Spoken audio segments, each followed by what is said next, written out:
back to Dreams, Passion and Your Hong Kong Story, where every time we bring before you inspirational stories of amazing people from this magnificent land, Hong Kong. Today we have with us a very dynamic and creative entrepreneur, someone who has an astute eye for color and design. Let's welcome Michelle Kohler, founder and creative director of the iconic home store brand of Hong Kong, Tequila Cola. Hello, Michelle, and welcome to our show. Thank you, Jaya. I'm so happy to be here. Thank you. Same here. So tell us a little bit about yourself. Where are you originally from, and what motivated you to become a fashion designer? I'm originally from New Jersey, just outside of New York City. Okay. I call it the Tsim Sha Tsui of New York, just across on a ferry or the tunnel. And I grew up in a very creative household. My father was a professional photographer for the New York Daily News, and he photographed a lot of famous people. And my mother was very creative in all aspects of her life as well. So we had a very dynamic upbringing, my brother's brother and sisters.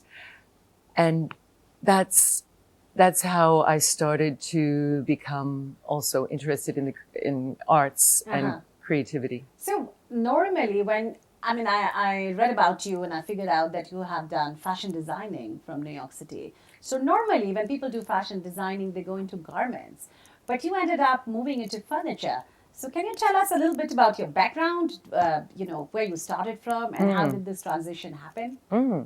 Yes, I would love to. I started sewing when I was very young. When I was 12 years old, Okay. I took a Sewing? sewing. And then by the time I was 16, I was making my own patterns.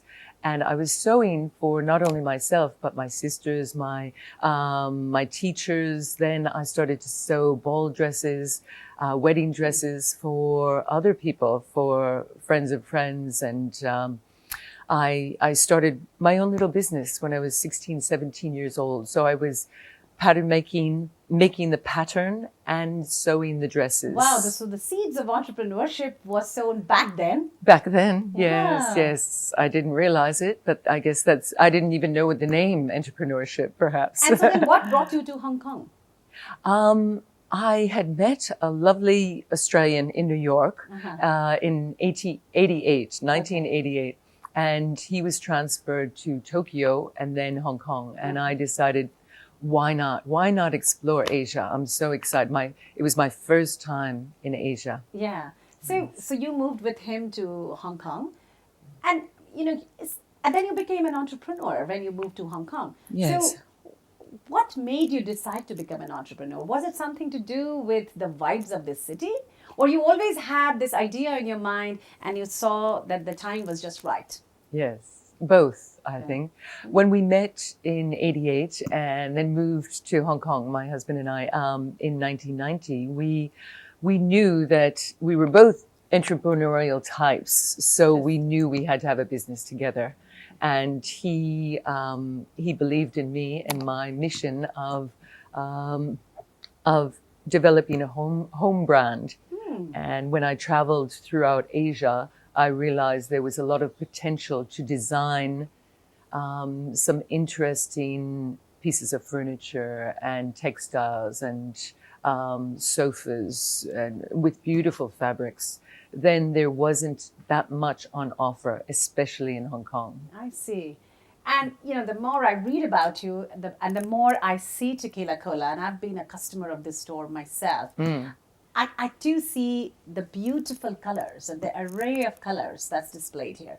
So was that one of the reasons for you to come up with this business idea of having a store which would have all these colorful furniture? Or how did that whole idea of Tequila Cola came from? Yes. Probably because my family was quite creative and flamboyant. Sewing from a very young age enabled me to have a very keen color sense.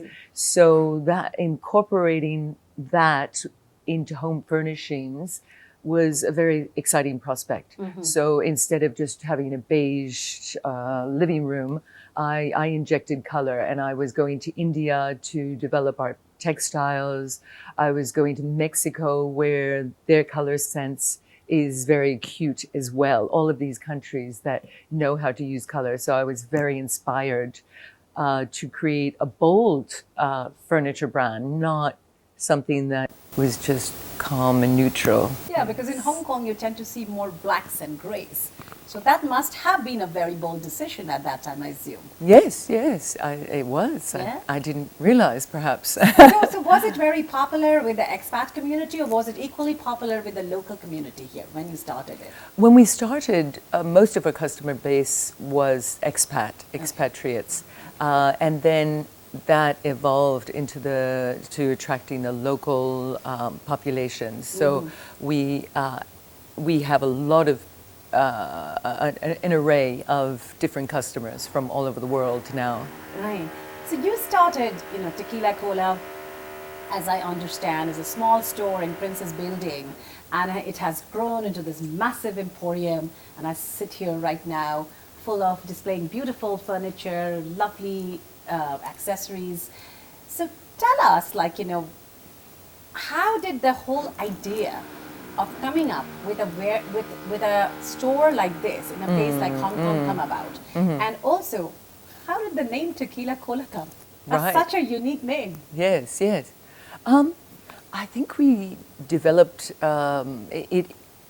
Tequila Cola evolved from a small shop, a small shop in the Princess Building, to then a warehouse in Taiwan, and then we moved to 𝐼𝐜𝐿𝐴 in 1998, and that's when we really were able to expand and inspire with the space, the height of the ceilings, and so on. So we had a lot more room to expand and show people the way. And Tequila Cola, well, that's also a very bold name, isn't it? Yeah. I was wondering, Tequila Cola, that sounds so much like drinks names. Yes, I know. Some people think it's a bar, but that's what I thought in the beginning, when I moved to Hong Kong. Yeah.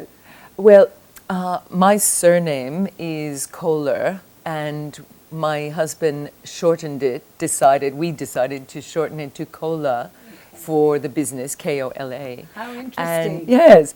And then tequila was, Mexico was the first buying trip that I went on. So tequila, of course, is from Mexico. And we decided, what a perfect alliteration. My husband said, he's a bit of a wordsmith. So that alliteration worked really well. Tequila and Cola. You came up with this fascinating name. Yes. Okay, now tell us a little bit about Tequila Cola, its products, market, your procurement, where do you get all your things from? And also your recent philosophy of, repaint. I just read somewhere you're much onto reupholster and use of the old furniture. That's very much in line with the new, the whole system of sustainability. Like I said, I started buying from Mexico first, and we imported ceramics, imported silver, imported textiles, a lot of very creative accessories, home accessories. Then I knew I wanted furniture, so I had a look around Asia. I went to Indonesia, India, Thailand, and we imported furniture from all of those countries. But what I generally did was take antiques, restore them, have them restored, and modified to a modern day home. So made smaller, made not as tall. We changed it, repainted. So a lot of the furniture they're upcycled, especially at that stage. We were using a lot of antiques. And then also textiles. I went to India and I designed all of our own pillows and cushions and throws and quilts and sofas. So sofa fabrics, I should say. So the concept of reupholstering, repainting, using your old antique style furniture was a concept that Tequila Cola promoted from the very beginning. From the very beginning, yes, yes. We do a lot of reupholstery. So someone that doesn't want to have a new sofa, they'd rather just recondition their existing sofa, we do a lot of that. A lot of reupholstery of old chairs, a sofa that you love too much to get rid of or give on. We promote that. We make an effort to have this this feature, this something that we can offer that is eco-friendly and available to everyone. So you pick new fabric, we'll restuff this sofa and make it like new, but the best thing is you're saving that piece of furniture. Wow, that's so innovative as well. Not disposing of it, yes. Yeah, so nice. So now tell us, like, you know, you are an entrepreneur and every entrepreneur in the business faces numerous challenges. Tell our audience about one of the challenges that you faced or maybe you continue to face, which was the biggest in your field, and how did you overcome that? The challenges, I would say, of course, rental, sometimes with renting space. You think that the market will keep growing and perhaps there's a bit of a setback. Over the years we've had everything from, actually the handover was fine, but it was the Asian economic crisis, there was bird flu, swine flu, even 9/11 in New York affected the markets around the world. 2008 economic crisis, you know, so it's a bit of a roller coaster. So you do have to hold on, and you have to be a very good business person and cut back when necessary, and then expand in between. So you have to be very flexible and roll with all of the tides. So you had a very nimble business model that you kept changing? Exactly, And very how did you nimble. do that? Like for example, can you give an example?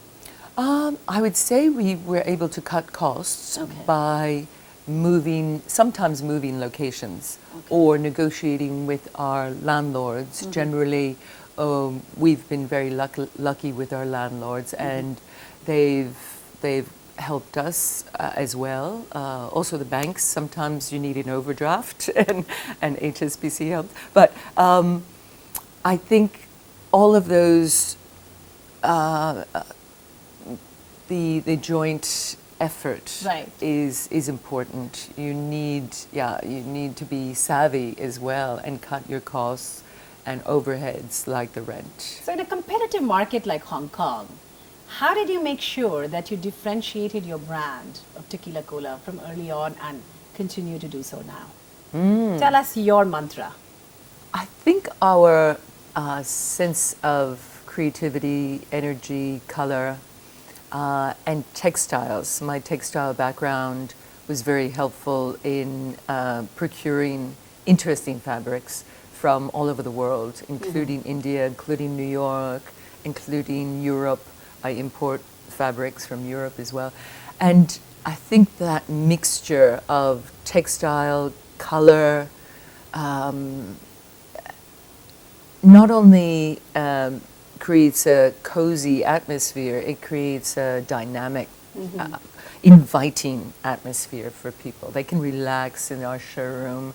It's not so precious that you can't just sit and feel, and it's perfect for a family, you know, the families of Hong Kong. So I think that's what differentiates us, is our sense and color sense and creativity. I also feel very relaxed in Tequila Cola. Oh, good. When I come and I look around, and as you correctly said, it's just so easy to sit on a sofa and relax. Yes. Michelle, how was Hong Kong a base for your business? Would you consider that being based in Hong Kong was an advantage? Yes, very much so. Being based in Asia, where the products are developed, and we were designing and creating our own products, so I was able to go to the factories quite often, from Hong Kong to India, to Thailand, to Indonesia. And back then there were no trade shows, so I had to go to each town, each village, each home textile producer, each factory. Wow. So you're very connected to the grassroots, I would say, in terms of your business procurement. Yes, yes, exactly. And how was Hong Kong for your personal journey? Fantastic. Hong Kong is a very exciting place. Coming here as a young couple, we had a lot of fun, met a lot of influential, interesting people, which perhaps elsewhere you wouldn't have a chance to rub elbows with such high-level individuals. We also had our children here, and they love Hong Kong as well, and it's a fantastic place to have children. There's a lot of things for them to do, a lot of places to go, sports, and you can enjoy your lifestyle here very easily. All right, Michelle, are you ready for your rapid fire question round now? Yes. That's getting to know Michelle's Hong Kong story in a bit more fun way. Your favorite restaurant and bar in Hong Kong? Oh, that's easy. I love Tai Kung, the old police station that's been restored in central Hong Kong. I saw it dilapidated and disused, underused for many years. Actually, even to in the beginning when it was still a prison. So I've seen it change over the years, and it's so exciting that they restored it. And I love the dispensary there. I love Madame Fu. I even like the bars on the ground floor. It's a community, bringing the community together. So I love that. I also love Zuma. That's so fabulous. Great Japanese restaurant. Yes. And your favorite way to hang out with friends and family in Hong Kong? I would say junk trips are fabulous. Boat trips, there's so much good boating out there. I would say that brings the whole family, as the kids mature now, I think that still brings all of the families together. And where do you go on these junk boat trips? Sometimes to Sai Kung, sometimes just to Lantau or Lama. So many different places. All right, your idea of romantic date in Hong Kong? I would say date night with my hubby would be to a very casual restaurant, perhaps in Soho. We like Soho because we like the bohemian nature. It reminds me of my native New York. So I like the quirkiness of Soho. All right, in Tequila Cola, you have designed so many products. Which one of those is closest to your heart, or you had the most fun designing? I would say all of my textiles. I love cushions. I'm the cushion queen, textile queen. So I love sofas, and I love all of our chairs and our beds. Our beds are really inviting and luxurious. Okay. I like the word inviting. Okay, the last time you did something for the first time in Hong Kong? I actually went on this amazing yoga retreat a few months ago on Lantau Island, and it was in amongst all of the monasteries. Incredibly eye-opening and inspiring, and I was able to see another side of Hong Kong. Really? Who led the yoga retreat? My girlfriend, Anita Similback. She's fabulous. Wow. And 3 words that describes Michelle's Hong Kong life? I would say fun, full on, with business and family, and dynamic and glamorous. So what are you most proud of as a Hong Konger? I think Hong Kong's resilience, it's dynamic. I think the fact that it really still is East meets West in the best possible way. It's a very entrepreneurial city as well, and I love that about Hong Kong. What would you tell the global business leaders? Why should they engage with Hong Kong? I think the ease of doing business here, the entrepreneurial spirit, and people work hard, so that makes it a very good place to develop a company. And what would you tell the 7 billion people around the world? Why should they visit Hong Kong? Why should they visit you here? Yes. We love visitors, and there is a lot of hiking, a lot of boating, fabulous country parks. We're very fortunate to have great nightlife. We have a variety of different things. It's not just the big city, it's also the beauty of the countryside. Well, thank you so much, Michelle, for coming to our show. Yes. And we wish you all the very best in all your future endeavors. Thank you so much. Thank you for having me. Stay tuned for our next episode on dreams, passion, and your Hong Kong story, where we bring you yet another fascinating story from this wonderful land, Hong Kong.